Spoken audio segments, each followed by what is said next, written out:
তো অনেকেই আবার চিন্তা করে যে একটু পেট্রোল খরচ কম করার জন্য কি করা যায়। তো সেক্ষেত্রে অল্টারনেট হিসেবে আমি বলবো যে এলপিজি তো অবশ্যই বেস্ট, ডেফিনেটলি বেস্ট। হ্যাঁ। তো এখন আপনি তো এলপিজি করতে এসেছেন গাড়িটা, তা আপনার কাছে কি মনে হয় যে এই গাড়িটা এলপিজি তে ভালো চলবে, বা আগে কখনো দেখেছেন এই গাড়ি এলপিজি করতে আগে করেছে? এর আগে একটা হুন্ডা এই সার্ভিস গাড়ি ছিল আমার, যেটাও এলপিজি করা ছিল, সেটাও মোটামুটি এখন পর্যন্ত চলতেছে।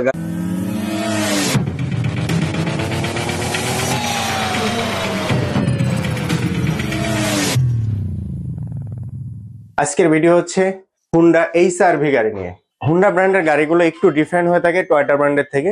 সবসময় মানুষ চিন্তা করে যে হুন্ডা ব্র্যান্ডের গাড়িগুলো এলপিজি করা যায় কিনা। তো আমার পক্ষ থেকে আমি বলবো এখন হুন্ডা ব্র্যান্ডের অনেক ধরনের গাড়ি এলপিজি করা যাচ্ছে। তার মধ্যে আজকের স্পেশাল গাড়ি হচ্ছে হুন্ডা এইচআরভি। এইচআরভির পাশাপাশি অনেকগুলো গাড়ি আছে, তো এইচআরভিটা নিয়ে বেসিক্যালি আমরা দেখবো এইচআরভি এলপিজি করার পরে কেমন পারফরমেন্স পাওয়া যায়, এটা তো দেখবোই, পাশাপাশি অন্য গাড়িগুলো দেখবো।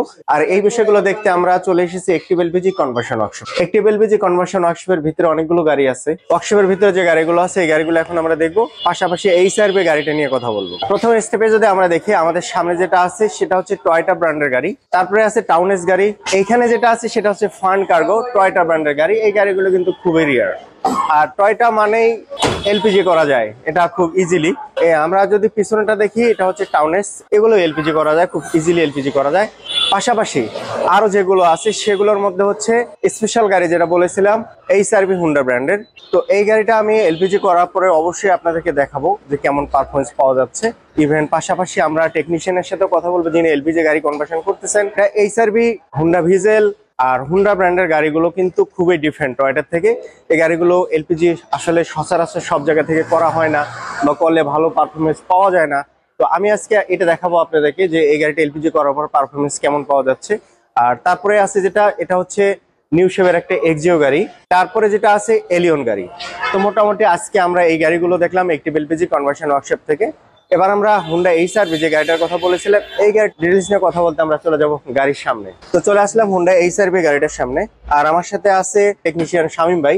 শামীম ভাই কেমন আছেন আজকে আপনি? আলহামদুলিল্লাহ ভাই, ভালো আছি। শামীম ভাই, যে গাড়িটা আমার সামনে আছে এটা হচ্ছে হুন্ডা এইচআরভি। তো হুন্ডা এইচআরভি, এর আগে তো হুন্ডা সিএইচআর দেখেছি, আরো হুন্ডা ব্র্যান্ডের অনেক গাড়ি আপনি এলপিজি করেছেন। এইচআরভি করেছিলেন এর আগে? হ্যাঁ, এইচআরভি করা হয়েছে। এইচআরভি করা হয়েছে। এইচআরভির পারফরমেন্স এলপিজি তে কেমন পারফরমেন্স পাওয়া যায়? আলহামদুলিল্লাহ পুরোপুরি আপনার তেলের মতো আপনার পারফরমেন্স পাওয়া যায়, কোনো তেলের মতোই পাওয়া যায়। তাতে করে আগে যেগুলো আপনি এলপিজি তে করেছেন তাদের পক্ষ থেকে কোনো ধরনের অভিযোগ এসেছিল বা কোনো সমস্যা হয়েছিল, বা ভালো পারফরমেন্স পাওয়া যাচ্ছে না, এরকম কোনো কিছু আপনার জানা মতে কি আছে? না, এ পর্যন্ত তো আমরা অনেকগুলোই আমরা এই এইচআরভি করা হয়েছে, পরে সিআরভিও করা হয়েছে। তো এগুলাতে ওরকম কোনো কমপ্লেন আমরা পাইনি এই পর্যন্ত। আর আমার হাতেও অনেকগুলা করা হয়েছে, তার ভিতরে একটাও এরকম। আপনার কাছ থেকে তো আমি অনেক গাড়ি দেখেছি, অনেক 22-23 মডেলের একদম আপডেট মডেলের গাড়িগুলো এলপিজি করেছেন, গাড়িগুলো নিয়েছি। তো এই গাড়িগুলোতে ওরকম কোনো কমপ্লেন আমরা এখনো পাইনি, আসেও নেই। হুন্ডা ব্র্যান্ডের কোনো গাড়ি আমরা করার পরে সেকেন্ড টাইম আইসা মানে কোনো প্রবলেম এরকম কোনো আমরা পাইনি। আপনি যে ব্র্যান্ডটা দিয়ে করতেছেন এটা আসলে কোন ব্র্যান্ড? এটা হচ্ছে ইতালিয়ান ব্র্যান্ড, খুবই ভালো একটা প্রোডাক্ট। জি, Italian brand. Active LPG import করে থাকে এই ব্র্যান্ডগুলো। অ্যাক্টিভ এলপিজি নিজস্ব। আচ্ছা, হুন্ডা ব্র্যান্ডের ক্ষেত্রে কি ডিফারেন্ট প্রোডাক্ট ইউজ করতে হয় নাকি সেম প্রোডাক্টগুলো ইউজ করতে হয়? না না, অবশ্যই ডিফারেন্ট প্রোডাক্ট আপনার ইউজ করা লাগবে। ডিফারেন্ট প্রোডাক্ট ইউজ করতে হবে, কারণ যে এই গাড়িটা তো হচ্ছে কি আপনার ডিফারেন্ট গাড়ি, তো এটার মতো আর কি সবকিছু দিয়ে চলবে না। একটা রেগুলার টয়োটা হচ্ছে একটা রেগুলার গাড়ি, কিন্তু এগুলা হচ্ছে মানে টোটালি প্রিমিয়াম কার বলে আর কি, টোটালি আলাদা, ইঞ্জিন সাইডও আলাদা, গাড়ির পুরো সিস্টেমটাই আলাদা। এটা তো অবশ্যই ভালো মানের ইতালিয়ান প্রোডাক্ট ইউজ করা লাগবে, যেটাতে এই ইঞ্জিনে যে প্রোডাক্টটা দরকার ওটাই দেওয়া লাগবে। আচ্ছা, তো অনেক জায়গায় কিন্তু অনেক কম প্রাইজে করতে পারে, তো সেখান থেকে আবার ফেস করে অনেক সমস্যা, আবার চলে আসতে হয় বিভিন্ন ভালো জায়গা থেকে, আবারও ওটাকে রিকভারি করে আবার নতুন করে সেটআপ করতে হয়। আসলে আমার মনে হয় কম প্রাইজের যে জায়গাগুলো আছে সেই জায়গাগুলোতে হুন্ডা এই এইচআরভি বা সিআরভি এই গাড়িগুলো খুব কম সংখ্যক করে থাকে, এবং করে না বললেই চলে। আচ্ছা, আপনি তো রিভিউ নিছেন এই পর্যন্ত, আমার মনে হয় কম হলো 50টার উপরে হুন্ডা ব্র্যান্ডের গাড়ি, ব্র্যান্ড নিউ গুলো থেকে শুরু করে ওল্ড থেকে শুরু করে। জি, তো আমরা টেকনিশিয়ান শামীম ভাইয়ের কাছ থেকে জানলাম এই গাড়িটা সম্পর্কে। ভালো থাকবেন, দেখাবো ইনশাআল্লাহ। আসসালামু আলাইকুম। তো আজ যিনি গাড়িটা কনভার্সন করতে এসেছেন আমরা একটু ওনার সাথে কথা বলে দেখি হুন্ডা ব্র্যান্ডের গাড়ি কেন এলপিজি তে কনভার্সন করছেন। চলুন যাওয়া যাক ওনার কাছ থেকে আমরা বিস্তারিত জেনে আসি, তারপরে আমরা এলপিজি সম্পর্কে আরো অন্যান্য বিষয়গুলো নিয়ে আলোচনা করব। সো আমি চলে আসলাম অ্যাক্টিভ এলপিজির অফিস রুমে, আর অফিস রুমে এসে কিন্তু আমি ওনাকে পেয়ে গেছি যিনি এইচআরভি গাড়িটা নিয়ে এসেছিলেন হুন্ডা ব্র্যান্ডের। ভাই কেমন আছেন? আসসালামু আলাইকুম। ওয়ালাইকুম আসসালাম। ভালো আছেন? আলহামদুলিল্লাহ, বসেন। তো আজকে আমরা হুন্ডা এইচআরভি গাড়িটা নিয়ে কথা বলবো, কারণ হচ্ছে এইচআরভি গাড়ি তো বাংলাদেশে খুবই কম, টয়টার মতো না আর কি অ্যাভেলেবল। আর এই গাড়িগুলো হচ্ছে শৌখিন গাড়ি, তো এই গাড়িগুলো সাধারণত তেলেই বেশি ড্রাইভ করে, গ্যাসোলিনেই বেশি ড্রাইভ করা হয়, সাহস পায় না। হ্যাঁ, তো এই গাড়িগুলো কেউ এলপিজি বা সিএনজি এদিকে যেতে চিন্তা করে না।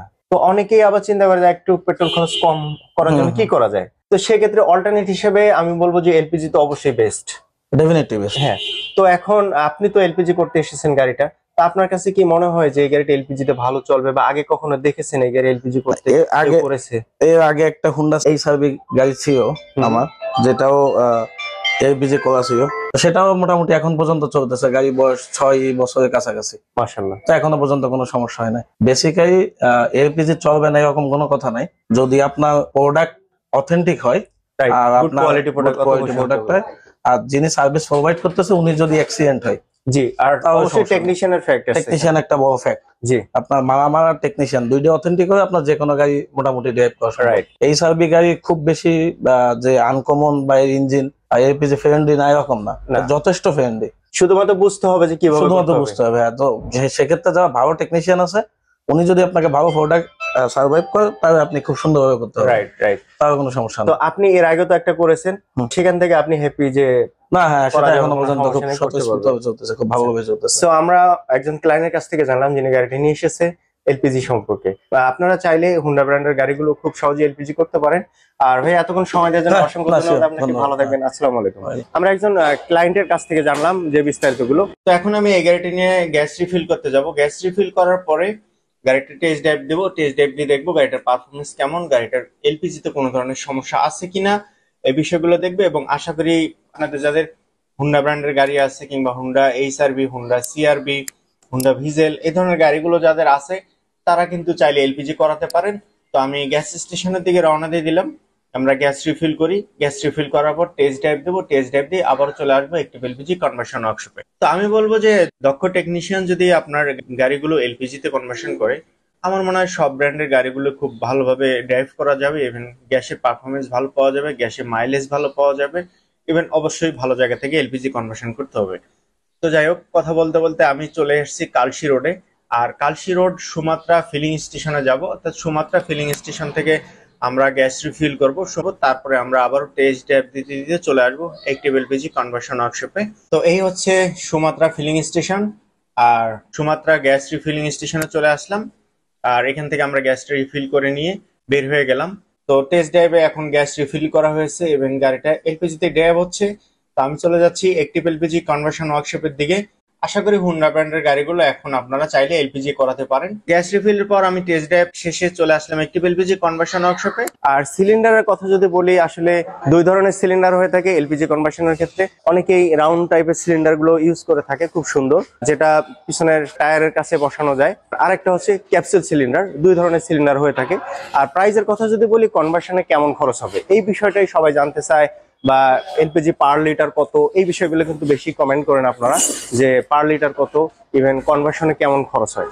তো কনভার্সনের ক্ষেত্রে আসলে প্রোডাক্টের উপরে ডিপেন্ড করে, গাড়ির উপরে ডিপেন্ড করে, কি গাড়ি, কোন মডেলের গাড়ি, গাড়িতে কোন সাইজের সিলিন্ডার ইউজ করবেন, কোন ব্র্যান্ডের প্রোডাক্ট ইউজ করবেন, এগুলোর উপরে কিন্তু প্রাইসটা ডিপেন্ড করে আসলে। পাশাপাশি সিলিন্ডার তো একটা ফ্যাক্ট আছেই। তো সবকিছু মিলিয়ে আমি আপনাদেরকে একটা অ্যাভারেজ আইডিয়া দিতে পারি, 70,000 থেকে শুরু করে আপনারা 40,000ও কিন্তু এলপিজি করা যায়। তো সেক্ষেত্রে ব্র্যান্ড, প্রোডাক্ট, এই জিনিসগুলো একটা ফ্যাক্ট থাকে। আর অ্যাক্টিভ এলপিজির লোকেশন আছে 100 fit road, Madani Avenue, Baridhara, Dhaka. Even second unit হচ্ছে বারিধারা জে ব্লকে। তো আপনারা যে কোনো ব্রাঞ্চে আসতে পারেন, অথবা কোনো কিছু জানার থাকলে, কোনো রিকমেন্ড থাকলে এই বিষয়গুলো ফোন করে বিস্তারিত জেনে নিতে পারেন। ভিডিও ডিসক্রিপশনে এবং ভিডিওর উপরে নাম্বার দেওয়া আছে। আর অটো 360 থেকে আমরা এতক্ষণ ছিলাম অ্যাক্টিভ এলপিজি কনভার্সন ওয়ার্কশপে। আর অটো 360 ভিডিও যদি ভালো লাগে অবশ্যই সাবস্ক্রাইব করে রাখবেন, পাশাপাশি একটা লাইক তো আশা করতে পারি। ফেসবুক থেকে যারা দেখছেন অবশ্যই পেজটা ফলো দিয়ে রাখবেন। ভালো থাকবেন সবাই। আসসালামু আলাইকুম সবাইকে।